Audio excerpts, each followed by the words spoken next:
Hello everyone, it's Seth, probably better known as Saffron Olive, and it's time for another edition of Phyrexia All Will Be One spoilers.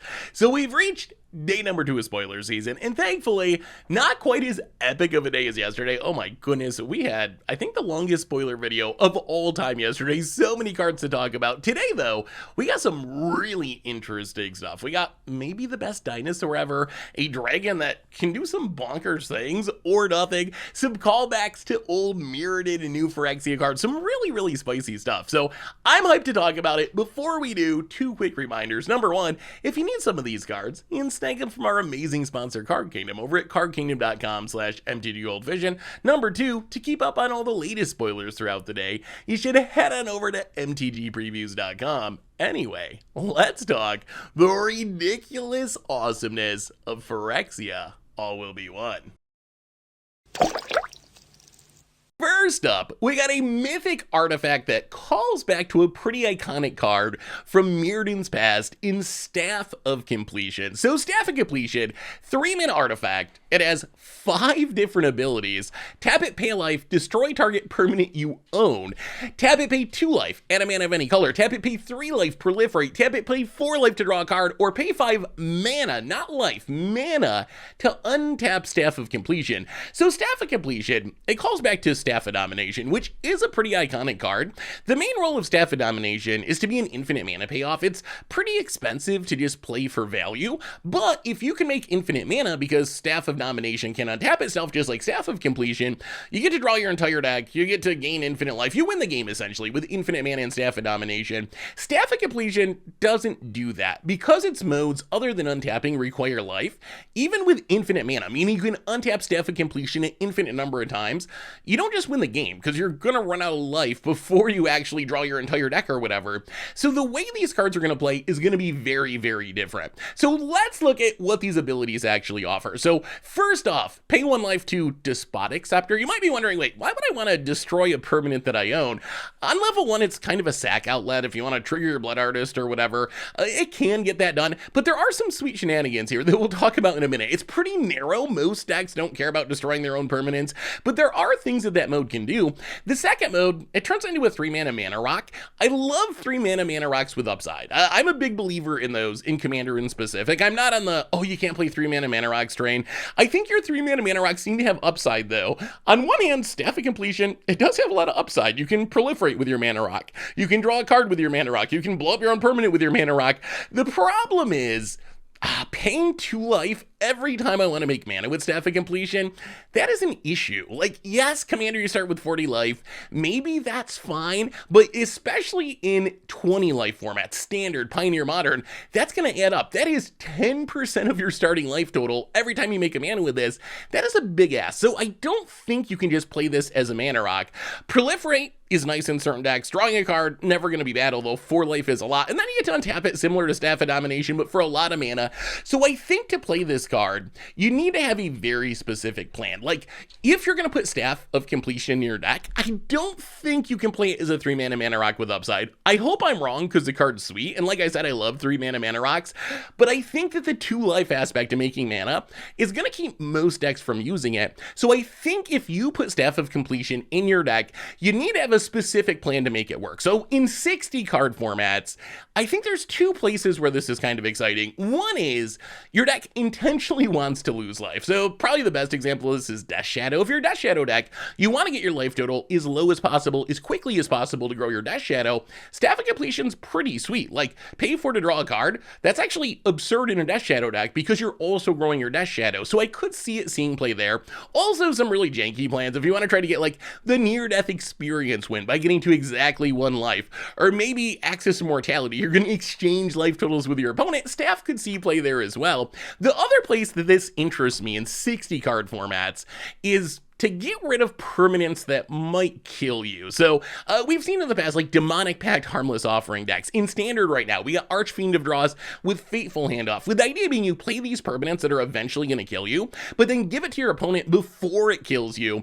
Staff of Completion is a nice backup plan in these decks. Worst case, if things go wrong, you don't find your Fateful Handoff, you don't find your Harmless Offering, you can always just sack your Archfiend or sack your Demonic Pact to the pay 1 life mode on Staff of Completion and stay in the game. You could also just play Demonic Pact for value, like play it and get all the good modes and then sack it, even if you're not trying to Harmless Offering it. So those are the places that it could have a chance in 60 card formats, but I really think it's more of a fringe card. I don't know, maybe like Super Friends could try it. Is Proliferate for 3 life enough? Like you play this, you pay 2 life the first turn to ramp into a Planeswalker, then the next turn 3 life to Proliferate, but then you spent 25% of your life, 1/4 of your life to do a little ramping and Proliferate, and then pretty soon you're just not going to be able to use this anymore because you're going to run out of life. So I don't know, I really can't see the fair game plan for this deck. As far as Commander, there's a few different options. So one is decks that, again, kind of care about losing life. Willow Dust, for example, specifically wants you gaining or losing life. Varric actually has a really interesting ability with Staff of Completion. If you activate an ability that wasn't a mana ability and life was paid to activate it, you can pay that life again to copy it. So every Staff of Completion activation, you would get 2 in a Varric deck, so I'd probably play it there. I'd also consider just playing it in a straight up life gain deck. In Commander, because you have 40 life, you can activate this for mana a few times, even if you're not intentionally gaining life. Like spending 6 life, 8 life, even 10 life over the course of a game in a 40 life format isn't the end of the world, but that's still going to end up hurting you eventually. On the other hand, if you're a deck that can gain a lot of life, like Aloro, Heliod, Shana, Asterion, any life gain style deck, then I think this is a 3 mana rock with enough upside that I'm on board for playing this just for value. Like maybe I Proliferate sometimes, maybe I destroy a permanent that you're trying to steal with Blatant Thievery, maybe I Proliferate on occasion, maybe I draw a card on occasion, but because I'm going to be gaining so much life, I can afford to pay some life to my Staff of Completion. This also works incredibly well in decks that care about killing their own permanent. So one example would be Lind, Cheerful Tormentor. Lind wants you to curse things, but then once the player that you're cursed dies, or you want to switch who's cursed, you can take and use Staff of Completion to destroy your curses. They go to the graveyard, and then Lind's going to put them back into play. You can put them on someone else. So it's a way you can move your curses around. Another really cute way to play this is with Beamtown Bullies. Beamtown Bullies makes your opponent put your creatures into play under their control, and normally you're playing things with really negative effects that are going to try to like kill your opponent. The trick here is you can use Beamtown Bullies to give your opponent a card, and then after your opponent deals with the negative aspect of it, let's say you give your opponent a Leveler and it exiles their entire library, so they're going to lose the game on their next draw step. You can use Staff of Completion to blow up the Leveler, get it back into your graveyard, and then you can use Beamtown Bullies to give that same Leveler to someone else, because remember, Staff of Completion says destroy target permanent you own. It's not control, so you don't have to have control of that permanent. It just has to be your card. So I think it's really good in Beamtown Bullies as well. Also, maybe in the conversation for a dedicated Proliferate deck, especially in Commander, something like a Troxa or Rolodex could take advantage of it. If your whole goal is to Proliferate, this actually becomes kind of interesting. One other note on this card is I saw some people mention, oh, this will be sweet with Phyrexian on life. Like, I Phyrexian on life, I don't lose a game for having 0 less life. I can activate my staff as much as I want to. That seems like a good plan, but there's one big problem. Staff of Completion requires you to pay life, and you can't pay life that you don't have. So you can go all the way down to 0 life with Phyrexian on life and not die. However, you're not going to be able to activate your Staff of Completion because you can't pay points of life that you just don't have. So keep that in mind. Those shenanigans don't actually work. So Staff of Completion, it's a really interesting card. My guess is the life cost makes it hard to play in most decks. You really got to be that life gain deck or have a plan for losing life. Like we talked about, like the Death Shadow plan. You have to have some specific plan. So I don't think it's quite good enough for me to just play in a generic deck in Commander. On the other hand, if I'm trying to do something that Staff cares about, like the Beamtown Bullies thing, like the I'm a Proliferate deck thing, then I think Staff of Completion is worth it, especially in Commander where you have 40 life to work with. We also got another pretty interesting 3-mana artifact in Mirran Safehouse. So Mirran Safehouse, 3-mana artifact, as long as it's on the battlefield, it has all activated abilities of all land cards in all graveyards. So this card, it reads pretty weird, but I think it's actually very powerful. This is a 3-mana mana rock that I think has enough upside, especially in a self-mill deck, that I'll play it. So this kind of calls back to Manascape Refractor. Manascape Refractor does the same thing, except it's for lands on the battlefield. The twist here is Mirran Safehouse only cares about lands in the graveyard. So what does Mirran Safehouse actually do? So first off, if there is any land in the graveyard that taps for mana, Mirran Safehouse is going to tap for that mana, because tapping a land for mana is an activated ability. So assuming you can get an island, a mountain, a forest, whatever in your graveyard, you're going to be able to, at worst, make a mana with this, turning it into a 3-mana mana rock. And remember, this cares about anyone's graveyard. So if your opponent has a land in the graveyard, that's fine as well. Also, like, if you have a Lotus Field in your graveyard, then Mirran Safehouse is going to tap for 3 mana, which is kind of crazy. So I think that is the floor on this, assuming you are some sort of self-mill deck. So you can get a card in the graveyard, a land card in the graveyard that taps for mana. Then it's just a 3-mana mana rock, but then you also get a bunch of interesting upsides. So just looking at standard, you get a Blast Zone in the graveyard. Mirran Safehouse turns into a Blast Zone. It adds mana, you can put charge counters on it, you can sack it to blow stuff up. Plaza of Heroes, if you get that in the graveyard, you can use it to protect your legends. If you get a Mishra's Foundry in the graveyard, you can turn Mirran Safehouse into a creature. It copies the creature land activated ability. You can draw cards if you have a Roadside Reliquary in the graveyard. Field of Ruin's kind of neat, because Field of Ruin puts itself in the graveyard, so you can like activate Field of Ruin, get another land, and then your Mirran Safehouse is going to be a colorless mana rock, plus you'll have the Field of Ruin ability. So there are some shenanigans in standard. Just how good they're going to be, I'm not really sure. In Commander, things get even crazier. And one of the things that's awkward about this card is it really kind of encourages you to blow up your opponent's lands, because the most powerful thing you can do with this is have a Gaia's Cradle in a graveyard, a Cabal Coffer, something that taps for a ton of mana in the graveyard. So you can use like a Strip Mine to blow up your opponent's coffers or Gaia's Cradle, and suddenly your Mirran Safehouse is a Coffers and a Gaia's Cradle, and it's also a Strip Mine and any other land that's in the battlefield. So this is eventually going to have a ridiculous amount of abilities on it. As far as seeing play in 60 card formats, I think that maybe it could show up in Mono Green Devotion. That would be the most likely option. I'm envisioning you like have a Nykthos. Nykthos is legendary, so you legend rule yourself. So that gets a Nykthos in the graveyard, and then Mirran Safehouse is essentially another Nykthos that Karn can tutor from the sideboard. It comes down, it'll immediately have Nykthos' ability. You make even more mana, keep your combo going, and win the game. I think that Mirran Safehouse for me in Commander is a card that I would play in pretty much any self-mill deck. Like, I gotta have a plan to get a land in the graveyard. I don't think I can trust that my opponent's gonna get a land in the graveyard, because that doesn't always happen. Like, yes, a fetch land goes into the graveyard would allow you to sack Mirran Safehouse to do the fetch thing, but I don't really want to be sacking my Mirran Safehouse. So I gotta have a plan for getting a land into my graveyard.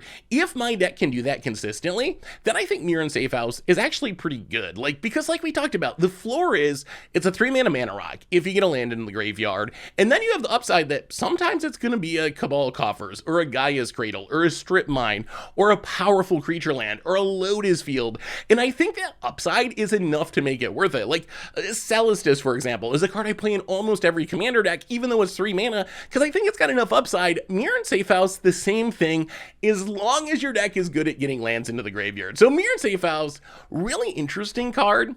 I could see it showing up in Standard, maybe in a Titania deck, a Windgrace deck, something that's about getting lands into the graveyard in specific.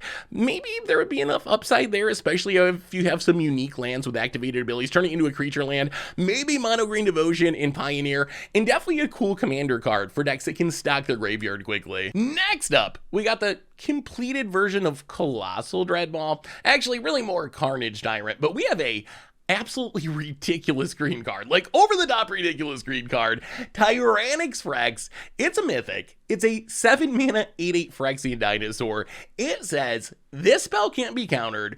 Trample, haste, ward 4, toxic 4. Oh my god, this might be the best Dinosaur that we've ever seen printed for Standard. This card is over the top. It comes down with haste and hits for 8 right away, and it's poisoning people out of the game, and it's going to be really hard to kill. This is like if Carnage Tyrant and Questing Beast somehow had a baby. I don't know how that would actually work, but if they had a baby, it would be something like Tyrranax Rex. Yes, you don't get quite as hard of protection on Tyrranax Rex as Carnage Tyrant. It's only Ward 4, which is going to make it really annoying to kill, but it isn't fully untargetable like Carnage Tyrant, but you get so many upsides. Having haste is huge. Like, this comes down and hits for almost half your opponent's life total immediately, right away, and has trample to get through blockers, so that's what kind of makes it similar to Questing Beast. So yes, it is 7 mana. You gotta have a plan for that. You gotta ramp into it, but this card's gonna come down and just close out games. If you think about how this lines up with removal, if your opponent wants to Infernal Grasp it, they need 6 mana. If they want to Soul Transfer, they need 7 mana. If they want a Wandering Emperor it, they're gonna need 8 mana. So yeah, their opponent can do it, but it's essentially like skip your entire turn to kill Tyrranax Rex, and it's unlikely your opponent's gonna have up that mana right away. Leaving up 2 mana for Infernal Grasp in case your opponent has Tyrranax Rex, that would be one thing, but leaving up 6 mana, that's not really practical. So this is very, very likely to come down, get in at least one attack, and then even if your opponent kills it the next turn, which they're gonna have to do or they're gonna die to it, your opponent's essentially gonna skip their turn, and that's still a ridiculously huge win for you. So I think this card is ridiculously Standard playable. This card is going to be incredibly good. It kind of compares to Titan of Industry, but on the very opposite end of the scale. Like Titan of Industry, it's big and trampling and it generates a ton of value. I love it. I think it's one of the strongest cards in Standard. Tyrranax Rex just straight up kills people. Like, Titan of Industry is kind of the value play, the Mold Drifter of these 7 drops. Tyrranax Rex is it's a playsteel Colossus. It just come down and wrecks people in a couple of attacks to close out the game. Not being able to be countered is absolutely huge. There's so many Make Disappears countering your Titan of Industries. Tyrranax Rex gets around this. So I think that decks that would want Titan of Industry might want this as well. And I think this potentially opens up a couple of new decks in Standard. One is a straight up Toxic deck. We were talking about Bloated Contaminator being pretty far above the curve as a 3-drop. Well, now we have a very far above the curve 7-drop that's also in green, that also cares about Toxic. So maybe we just have Toxic Stompy, Mono Green Toxic Stompy, Selesnya Toxic Stompy. We'll have to see the rest of the cards, but that's one possibility. The other possibility is just bringing back Mono Green. Like, look at these cards. Mono Green has some beefy finishers in this format. We haven't seen Mono Green be very good, but I think the addition of Tyrranax Rex just to smash people to death might actually change that. You got Gallagreater, Llanowar, Loamspeak, you're to ramp into stuff like Uvenwald Oddity and Silverback Elder,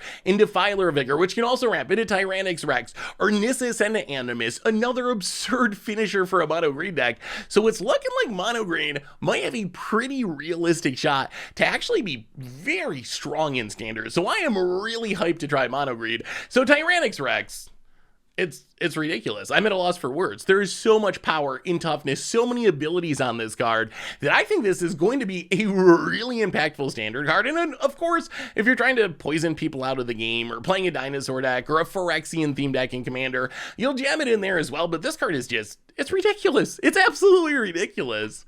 We also got a little 2-drop in Zenith Chronicler, a 2-mana 3/1 Phyrexian construct that says whenever a player casts their first multicolor spell each turn, each other player draws a card. So Zenith Chronicler, its stats are okay. 2-mana 3/1, not exciting. You wouldn't just play that for its stats, but not horrible. It's good enough that if the ability is relevant, this could be a card that you would play. The problem I see with this is right now, the ability is just not relevant enough. So in Commander, it's kind of a group hug card, which is awkward. You don't necessarily want all your opponents drawing cards as well when someone casts a multicolor spell. But in a 1v1 format, it's essentially if your opponent casts a multicolor spell, you get to draw a card once a turn. So you can't really play multicolor spells of your own, which isn't a big drawback. But the problem is there's just not that many multicolor spells at the top of Standard. I was looking through like the 50 most played cards in Standard, And there's a few: Blood Tithe, Harvester, Corpse Appraiser, Harbin, Denick, but it's just not really a super multicolor heavy format. So I feel like the idea of this card was to be a hate card for like Streets of New Capenna, but Streets of New Capenna just didn't really have that big of an impact. So we're not seeing the meta flooded with these like 3-color decks and multicolor cards. So right now I think Zenith Chronicler just doesn't really hit on enough to be playable. But keep it in mind, if we end up in a world where there's a ton of Fiend decks and a ton of 2-color cards being thrown around, then I think Zenith Chronicler could be very good. Like, if you can draw 2 cards off of this, it's worth playing. If you get any more than that, it's going to be absurd. Oh, I just don't know if you're going to draw those cards off of it right now, because there's not that many multicolor spells. So Group Hug Commander card, standard, keep it in the back of your mind. Keep a mark on this one, because we could end up in a meta where this is a 4 of main deck card that's just going off and doing all kinds of work as a hate card for multicolor decks. But right now, we don't necessarily live in that world. We also got the weird red mythic of the set in Capricious Hellraiser, and this card, I'm not sure what to say about it. It is absolutely wild. So it's 6 mana, including 3 red, for a 4/4 flying Phyrexian dragon. It costs 3 less to cast if you have 9 or more cards in your graveyard, and then it has an ability where when it enters the battlefield, exile 3 cards at random from your graveyard. Choose a non-creature, non-land card from among them, and copy it. You can cast the copy without paying its mana cost.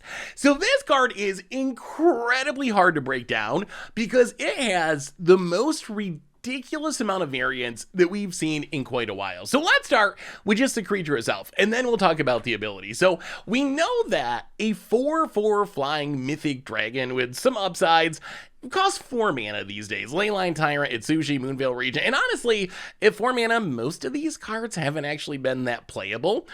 So 4 mana is the going rate. So it's 6 mana Capricious Hellraiser. It's bad. It's 2 more mana, a huge increase over what you would expect to pay for a similar card. On the other hand, if you can get 9 cards in your graveyard and play it for 3 mana, it's still triple red, which is a cost, but that's actually a good deal. It's not an absurd, over-the-top, busted deal, considering it's triple red mana, but it is a above-the-curve card. A 3 mana 4/4 flyer is pretty good. So number one, how good this card is going to depend on how many cards you can get in your graveyard. If you can fill your graveyard quickly in a format like Standard with maybe Fable the Mirrorbreaker to loot away cards, Jace the Perfected Mind can get 9 cards in your graveyard by itself with its negative X, stuff like Teachings of the Kirin, and turn this into a 3 mana spell, into a 3 mana creature, then Capricious Hellkite, just as a creature, is pretty good. It's a very reasonable threat as a 3 mana 4/4 flyer. We've also seen in Modern, like Murktide Regent decks, fill the graveyard super quickly.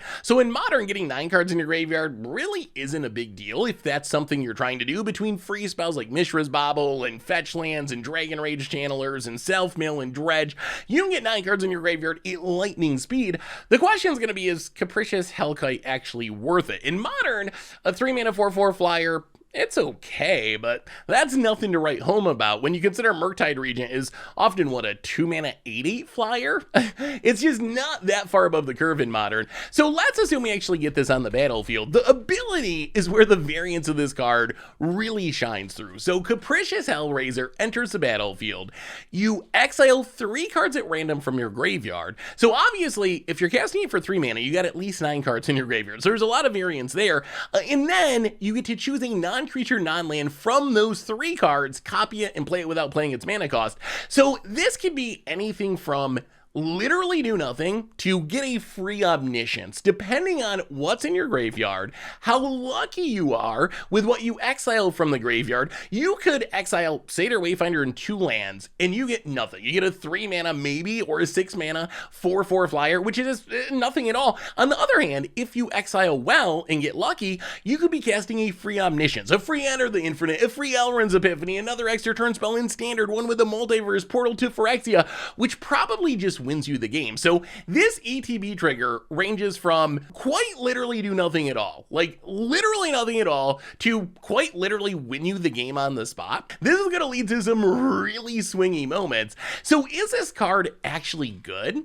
I'm leaning towards no. Like, the ceiling is absurdly high. One of the highest ceilings we've seen on a card in a long, long time, but the floor is just as absurdly low. I mean, I guess you're still getting a flyer out of the deal, but really the ability can just straight up whiff. So I think the question's going to be, can someone figure out a way to break this? Is there a way that we can control this? I think if you're just YOLOing it, it'll lead to some funny against odds moments where we just like spin it to win it and slam the dragon and pray to the magic odds and hope for the best.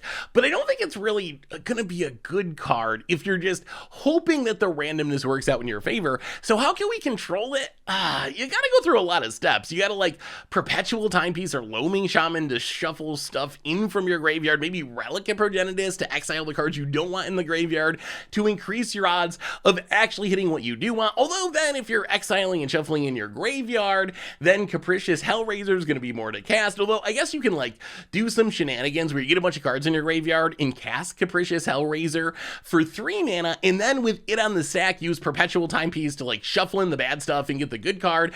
If you can do that, there are ways it's going to be like 2 or 3 card combos, but if you can do it, you could set up a scenario where you know you're getting the Omniscience, you know you're getting the extra turn spell, you know you're getting that game-winning play that you want to win the game.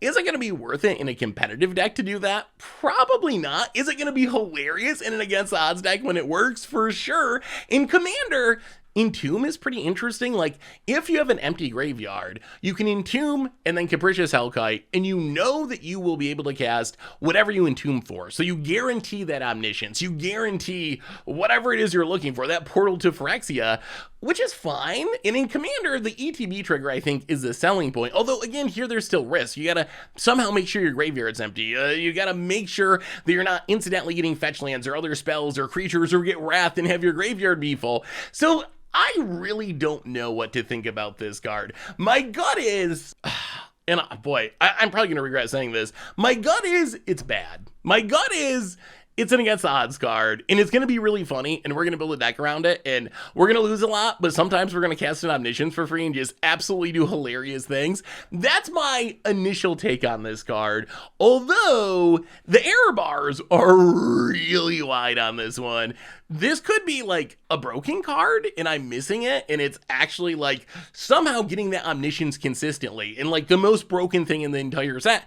I think that is also a possibility. So what I'm trying to say is, just as much variance as there is with the card itself, there's that much variance in my analysis of this card. I really don't know how good this could be. So I'm gonna go with bad from a competitive perspective, but hilarious from an against the odds perspective. But I could 100% be wrong, and this card could be legit broken, because if you can make it work consistently, it can do some ridiculously over-the-top busted things, like we talked about. Ceiling, win the game on the spot. Floor, do nothing. How do you hit that ceiling more often? That's the challenge of Capricious Hellraiser. So let me know what you think. Is this card busted? Is it bad? Is it somewhere in between? Are there other ways to build around it? I really want to know, because I love the card. I kind of hate it a little bit too because of the variance, but I love the idea of what it can do. So if you got a way to break it, make sure to let me know in the comments. We also got the return of everyone's favorite equipment cat, Kemba. Is Kemba Kha Enduring?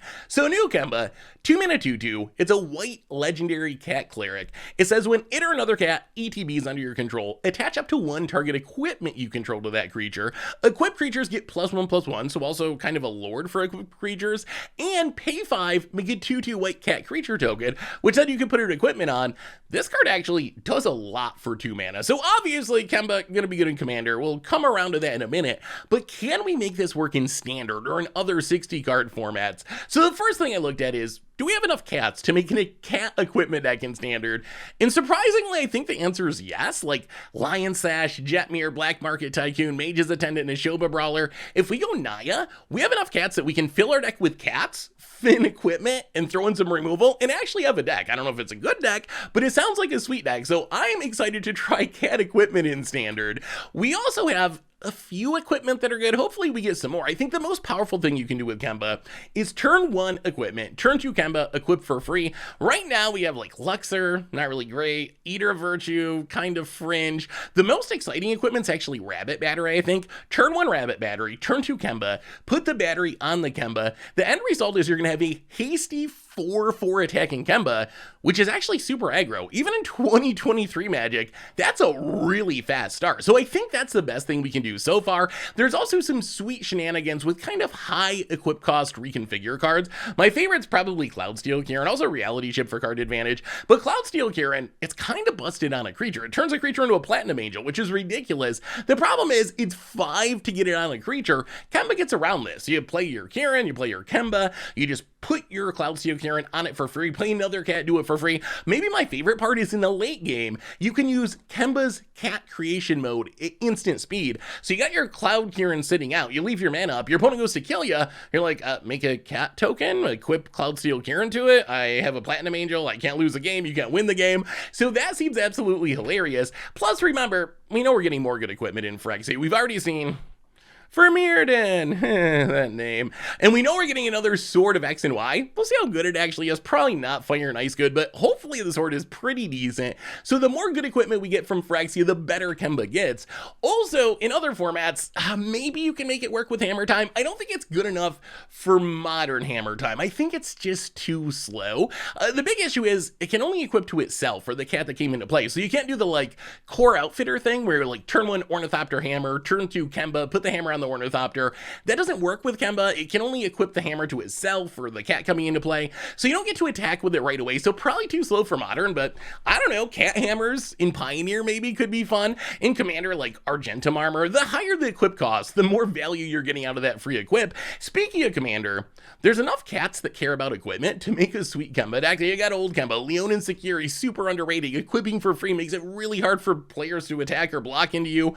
Armored Sky Hunter at the top of your card, Raska. So you just throw in your favorite equipment, throw in the good cats that care about equipment, fill it out with filler cats, and you got a Commander deck. I also think Kemba is good enough to show up in just generic equipment decks in the 99. Like, if you're playing Jorkadine or Wylith or Asters or Akiri or Sram, like, free equipping is solid. The token mode isn't bad. Pumping your equipped creatures, never going to complain about that. So it does a ton of cool little things. So along with being a sweet commander for cat equipment, good 99 card as well. So Kemba, obviously a good commander card, but I'm actually pretty hyped to see if we can make this one work in standard and maybe even in Pioneer. Pretty powerful new 2-drop. We also got the Jumpstart Exclusives for the set. So these 5 cards are standard legal. They're legal everywhere, but they don't come in normal packs. They come in Jumpstart Phyrexia packs. Not going to spend a lot of time on these because traditionally the Jumpstart cards from the set-specific Jumpstart sets just aren't good enough to really see play anywhere. They're kind of the new intro pack rares.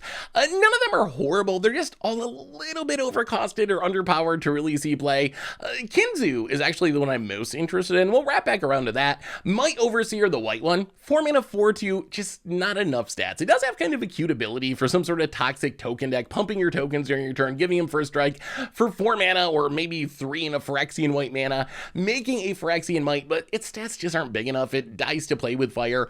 Ruck Hexgold Nabber, kind of cute, 3 mana 2/2 legendary goblin rebel with trample and haste. When an equipped creature you control other than Ruck dies, you can attach all the equipment that were on it onto Ruck. Also works when a creature other than Ruck attacks. You can move the equipment onto Ruck. So kind of protection for an equipment deck. I don't know, maybe it could be a one-of in standard equipment, but again, 3 mana 2/2, even with trample and haste, a little below the curve. Serum Sovereign, I'm actually a little intrigued by for commander. It's probably still a little too much, 5 mana 4/4 flying Phyrexian Sphinx, but its ability seems powerful. When you cast a non-creature spell, it gets an oil counter, and then you can pay a blue mana, remove an oil counter to essentially reverse Preordain, draw a card, and then scry 2.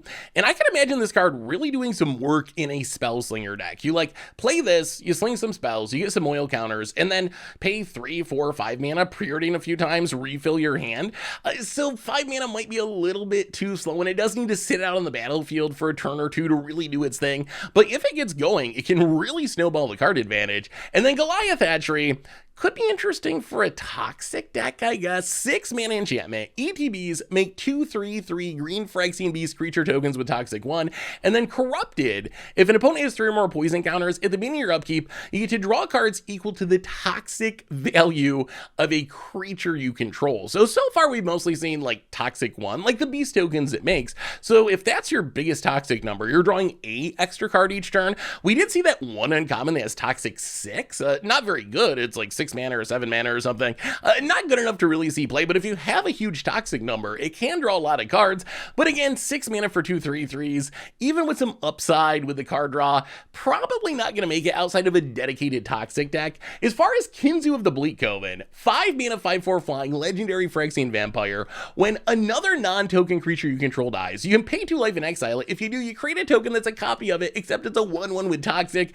This is essentially a worse Nightmare Shepherd, which probably means it's not very playable, but Nightmare Shepherd is such a cool card. It's really the same ability. The drawback is Kinzu, it's more mana, it's legendary, you gotta pay life. I guess you get the upside of Toxic, which I don't know how much of an upside that is, but we've seen some combos with Nightmare Shepherd. People have been asking me about Prime Speaker Vanifar making a comeback because of Tyver Jubilant Brawler, giving it haste essentially for its ability, so you can like turn 1 Mana Dork, turn 2 Kyver, turn 3 Prime Speaker, sack the Mana Dork, go through the loop and win the game. Nightmare Shepherd is actually a pretty important combo piece for some builds of Prime Speaker Vanifar combo, and you double up your creatures and eventually get a bunch of Grey Merchants and win the game. So maybe there's some sort of combo potential for Kinzu.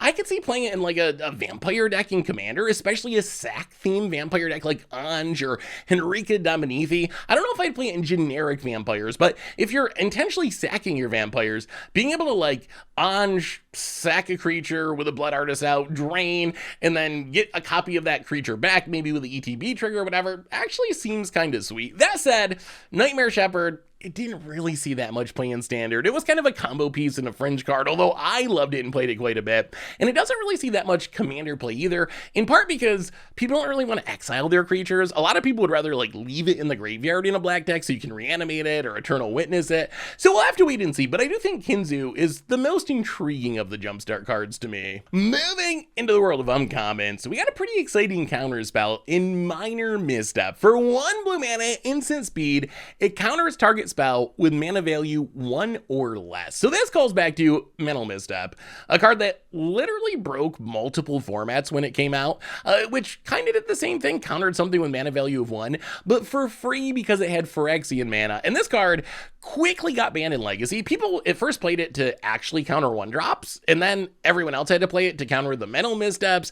And next thing you know, Legacy decks were like 56 cards because everyone played 4 Mental Missteps, and then it got banned, never been legal in Modern, was on the ban list right from the start. So Minor Misstep, it's not going to have that problem. It costs an actual mana, so it's not going to break or change formats like Mental Misstep, but countering a spell with mana value 1 or less for 1 mana, that's actually pretty good. I think this card can see play in Modern. I've heard some big debates on this. Some people say it's trash. Some people say it's main deckable and they're going to play it. I think this is a really good sideboard card. If you look at Modern, there's a ton of awesome 1-drops. Ragavan, Dragon Rage Channeler, Unholy, Lightning Bolt, Thoughtseize, Colossus Amber, Esper Sentinel. I could keep going on and on and on. There's every single deck, almost, is built around some sort of powerful 1-drop or has 1 mana interaction that you want to counter. Minor Misstep stops all of that. There is a little play draw weirdness, like if you lose the die roll, your opponent can turn on Ragavan and you can't Minor Misstep it because you're not going to have any mana. If you win the die roll, it's going to be very good. Your opponent turn on Ragavan, you can counter it with Minor Misstep. So it might be one of those cards that you put in the sideboard and bring in play draw in the right matchup rather than a main deck card, but I think that hitting anything 1 mana value or less offers enough value to play this card. The or less part is also surprisingly relevant. Living End's a real deck. Crashing Footfall is a very popular deck. Minor Misstep answers those for 1 mana. Also can get like a Ornithopter or a Mishra's Bauble. It is worth pointing out that mana value can be a little bit weird. It refers to the number in the top corner of the card. So this means if your opponent evokes a Fury, let's say, even though they didn't spend any mana on it, its mana value is still going to be 5 because that's the number in the top corner. So this doesn't stop evoke elementals. It's literally just the mana value. The other place this is kind of awkward is with some X spells. Things like Engineered Explosive or Chalice of the Void. So the way mana value works with these cards is on the battlefield, their mana value is going to be 0. In your hand, it's going to be 0. In the graveyard, it's going to be 0. But on the stack, it's going to essentially be what you paid for it. So if you Engineered Explosives for 3, it's going to be 3 mana value on the stack, and you can't minor misstep it. On the other hand, if you Engineered Explosives for 1, then you could minor misstep it. And Chalice is kind of the same way.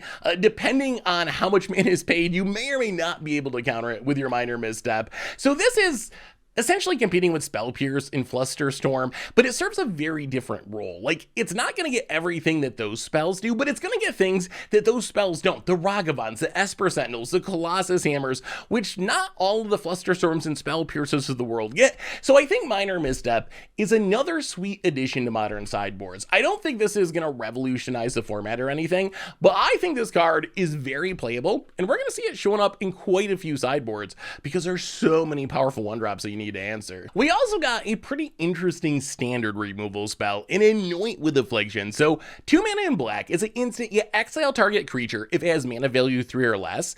Corrupted, exile that creature instead if its controller has 3 or more poison counters. So essentially, in the early game, this kills anything.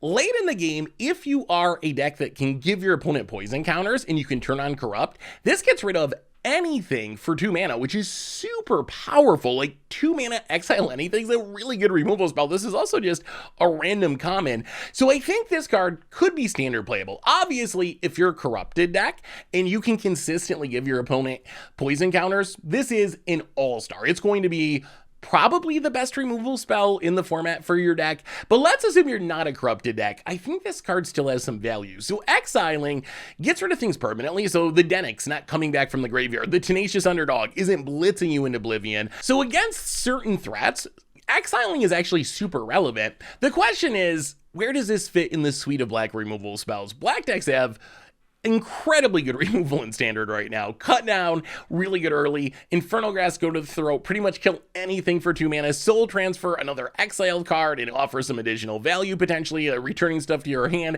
Where does Anoint with Affliction fit? I don't really know the answer. I think it's really going to depend on how many things do you need to exile? How many Tenacious Underbobs are there? How many Denix are there? How many recursive threats that you really just need to exile rather than put into the graveyard? So I think this is a card to keep in mind. I think this is certainly standard playable. Like I said, in a poison deck, in a corrupted deck, this card's going to be absurd. It would be the best card on this list in a deck that consistently gives the opponent 3 poison counters. In other decks, I think it can serve a role exiling very specific threats. So definitely a card that is worth keeping in mind as you're building your standard decks. Finally today, a bunch of other commons and uncommons. Some of this stuff isn't horrible, could see some sideboard play, but mostly stuff to round out your limited deck. You can see it all over on MTGPreviews.com.